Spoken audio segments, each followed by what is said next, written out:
नमस्कार मंडळी, मी प्रिया प्रीज किचनमध्ये तुमचं स्वागत आहे। खूप दिवसानंतर मी आज व्हिडिओ टाकत आहे आणि हे 2 महिन्यापूर्वी मी आगारोचं व्हॅक्यूम क्लीनर मागवलं होतं आणि हे एका दिवसामध्ये आलेलं आहे। काय झालं, आम्ही गावी गेलतो आणि बरेच दिवस म्हणजे 1.5 महिना आमचा फ्लॅट पूर्णपणे बंद होता आणि धूळ वगैरे इतकं घाण होती ना, मग हातानं काढणं शक्य नव्हतं। चला, पॅकिंग तर खूप छान त्यांनी केलेलं आहे। बॉक्समध्ये बघा, ही मोठी पाईप आहे आणि ही आपल्याला एक्सटेंड करता येते, म्हणजे लांब करता येते। ह्यामध्ये तुम्हाला 2 मोड आहेत। यामध्ये एक तुम्ही ड्राय व्हॅक्यूम क्लीन करू शकता आणि वेट म्हणजे पाणी वगैरे असेल ते पण तुम्ही यामध्ये खेचून घेऊ शकता। हे ड्राय आणि वेट व्हॅक्यूम क्लीनर आहे आणि हे व्हॅक्यूम क्लीनरला फिटिंग करण्यासाठी दिलेलं आहे। मोठं आकाराचं तोंड आहे आणि बघूया बॉक्समध्ये काय काय आहे। पॅकिंग तर छान केलेलं आहे त्यांनी। खूप जणांना प्रश्न पडतो की कोणत्या टाईपचा व्हॅक्यूम क्लीनर घरी घ्यायचं की नाही, झाडून काम चांगलं होतं की कामवाली चांगलं करते। कामवाली महिन्याला 3 ते 4 हजार रुपये तुम्हाला ती घेत असते, फक्त महिन्यातून एकदा घर स्वच्छ करायला आणि रेग्युलर तुमच्याच घरामध्ये जी साफसफाई असेल त्यासाठी। आणि व्हॅक्यूम क्लीनर हा तुमच्याजवळ कायमस्वरूपी राहतो। हा मला 7,000ला, जवळपास 7,000ला बसलेला आहे। आधी माझा छोटा होता, पण ह्यावेळेस मला ड्राय आणि वेट का घ्यायचं होतं, कारण मला सोफा गादी वगैरे आपल्याला क्लीन करता यावे म्हणून हा मोठ्या आकाराचा मी घेतलेला आहे। 21 लिटर याची कपॅसिटी आहे। इथं बघा वॉरंटी कार्ड वगैरे तुम्हाला सगळं भेटलेलं आहे आणि इन्स्ट्रक्शन मॅन्युअल पण इथं दिलेलं आहे त्यांनी। तुम्ही याच्यानुसार तुम्ही ते जोडू शकता आणि वापरू शकता। आणि हे बघा, हा दुसऱ्या टाईपचा एक तुम्हाला ब्रश टाईपच दिलेला आहे त्यांनी व्हॅक्यूम क्लीनर। कडेला छोटे छोटे आकाराचे ब्रश पण आहेत आणि इथून क्लीन करू शकता तुम्ही। हे तुम्हाला काच असेल किंवा बेडवर तुम्ही किंवा सोफा वगैरे हे क्लीन करू शकता यासाठी दिलेलं आहे तुम्हाला, किंवा कार्पेट वगैरे असतील। आणि हे बघा, पुन्हा एकदा त्यांनी एक फोल्डेबल अशी एक पाईप दिलेली आहे, तुम्ही याची हाईट वगैरे वाढवू शकता। आणि त्याच्यासोबतच एक फ्लोअर क्लिनिंगला वेगळ्या टाईपचा ब्रश दिलेला आहे, जो मगाशी दाखवला त्या टाईपमध्ये, फक्त थोडासा चेंजेस त्यामध्ये आहेत। तर इथे बघा, हाच तो ब्रश आहे, हा मी रेग्युलर यूज करते। इथं मटकी एवढी अशी आतमध्ये गेली होती, मग मी ती थोडीशी हातानं वगैरे बाहेर काढलेली आहे। एवढी सगळी मटकी यामध्ये आतमध्ये गेली होती आणि पाण्याने ती फुगून मोठी झालेली आहे बघा। आणि हातानं काढायला मी गेलं तरी पण थोडासा ताप होतो, पण बघा आता मी व्हॅक्यूम क्लीनरची ही डायरेक्ट पाईप आहे, ती पाईप जोडलेली आहे बघा। अगदी कमी सेकंदामध्ये ती पटकन असं सगळं आहे, मटकी जी ओली होती तरीसुद्धा ती ओढून घेतलेली आहे, सगळा कचरा वगैरे आहे, छान प्रकारे ती क्लीन करत आहे, बघू शकता इथे। ह्या गोष्टीला बघा, आता तुम्हाला जर इथं हातानं काढायला गेलं असं तर तुम्हाला जवळजवळ 10-15 मिनटं गेलेच असतील, असं बराच वेळ लागतोय। आणि इकडून बघा, मी ब्लोअर यूज करते, म्हणजे फुंक मारायचं जसंच ना, ते फक्त हवा बाहेर सोडतं, जेणेकरून आत अडकलेली मटकी वगैरे बाहेर निघते। बघा कशी मटकी उडत आहे।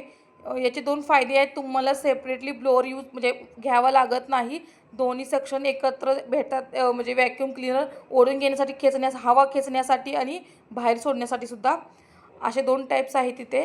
आता हे बघा, आता हे डोअर क्लीन करायला खूप वेळ लागतो आणि कष्ट तर खूपच फार लागतात आणि निघतपणे अगदी छोट्या आकाराचे ब्रश वगैरे घेऊन आपल्याला ते घासत बसावं लागतं। तर बघा, मी ते सगळं असं पाणी वगैरे जेवढा कचरा आहे, ओला आणि वाळा सगळा ओढून घेत आहे बघा, पूर्ण क्लीन। अक्षरशः धूळ माती जी आहे, कण ते सुद्धा ओढून घेतलेलं आहे आणि बऱ्यापैकी छान टाईपमध्ये क्लीन करून घेतलेलं आहे, बघू शकता तुम्ही। ह्याचा एक या टाईपमध्ये यूज करू शकता तुम्ही। आणि घरामध्ये छोटी मुलं असतील तर कचरा खूप करतात, अगदी छोटे छोटे कण करतात किंवा काय ना काय ते करत असतात, तुकडे वगैरे करत असतात बघा। त्यासाठी हे बघा, हे फ्लोअर क्लिनिंगसाठी हा एक मॉप दिलेला आहे त्यांनी, मी हा रेग्युलर यूज करते, यानं छान असं क्लीन होतं, बघू शकता। इथे सगळे धूळ वगैरे, हे बघा बिस्किटचा चुरा असेल किंवा अन्नाचे कण वगैरे जे काही असेल ते सगळं जो काही तुमचा कचरा धूळ वगैरे जो असेल ना, ते सगळं क्लीन करण्याचं काम व्हॅक्यूम क्लीनर करतोय। रोज 5 मिनिटांमध्ये हे पूर्ण घर आहे ते डीप क्लीन करतं। झाडून एवढं क्लीन करायला वेळ लागतो आणि झाडूमध्ये सुपलीमध्ये कचरा घेताना पूर्ण कचरा कधी कधी जात नाही, मग तो हातानं कधी कधी भरावा लागतो, काय तरी पण थोडा कचरा खाली शिल्लकच राहतो। यामध्ये तसं होत नाही।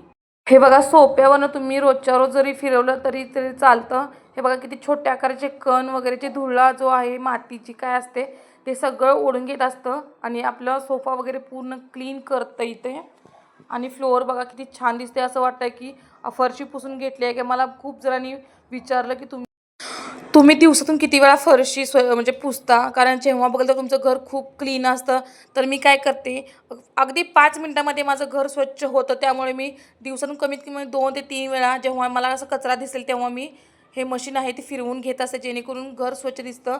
याचा एक सगळ्यात महत्त्वाचा उपयोग म्हणजे कचराकुंडी. याला कचराकुंडी सेपरेट आपल्याला कचराकुंडी घ्यावी लागत नाही, कारण 21 लिटरची मोठी टाकी असते. त्यामध्ये तुमचा कचरा आरामात राहू शकतो. कमीत कमी 7-8 दिवस जरी ठेवला तरी त्या कचऱ्याचा वास वगैरे काही येत नाही आणि अशा पद्धतीने तुम्ही कचरा कुंडीचा वापर पण तुमचा कमी होतो इथे. सगळ्यात अवघड काम असतं ते म्हणजे फॅन क्लीन करणे बघा. हे फॅनचं मी तुम्हाला दाखवते. हे सुद्धा तुम्ही हे वेगळ्या टाईपचं एक तुम्हाला तिथं छोट्या आकाराची पाईपचा तुकडा दिलेला आहे. तो अगदी छोटा आहे, जेणेकरून छोट्या जागेमधील जो कचरा आहे तो अलगदपणे ते उचलून घेतं आणि फॅनचा जो कचरा आहे इकडे-तिकडे कुठेही खाली पडत नाही. डायरेक्ट व्हॅक्यूम क्लीनरमध्ये जाऊन बसतो. त्यानंतर लगेच बघा आपल्या घरामध्ये जाळ्या होत असतात. त्या जाळ्या आपण झाडूला चिकटून बसतात. काही-काही वेळेस असं होतं. तर डायरेक्ट काय करतं, हे जाळ्या ओढून घेतात. त्यासोबत कोष्ट्यांची अंडी वगैरे जे आहे ते सगळं माती वगैरे सगळं आपल्याकडे खेचून घेऊन त्या टाकीमध्ये स्टोअर करतं आणि अशा पद्धतीनं घर तुमचं इतकं क्लीन होतं. अगदी 10 ते 15 मिनिटांमध्ये तुम्ही सगळं घर स्वच्छ करू शकता. इथे बघा ह्या जाळ्या वगैरे सगळ्या उडून त्या जेणेकरून खाली काही पडत नाही आणि काही-काही वेळेस कसं होतं आपण घर झाडून करतो तेव्हा वरचा सगळा कचरा खाली येऊन पडतो. यामध्ये तसं होत नाही. सगळा कचरा वरच्या वरच तो आतमध्ये घेतला जातो जेणेकरून खाली पडण्याचे चान्सेस खूप कमी म्हणजे 1% सुद्धा नसतो. अशा पद्धतीने तुम्ही दरवाजे वगैरे सगळे जे त्याच्या खाच्यामधून जे कचरा किंवा जी धूळ बसलेली आहे ती तुम्ही काढू शकता.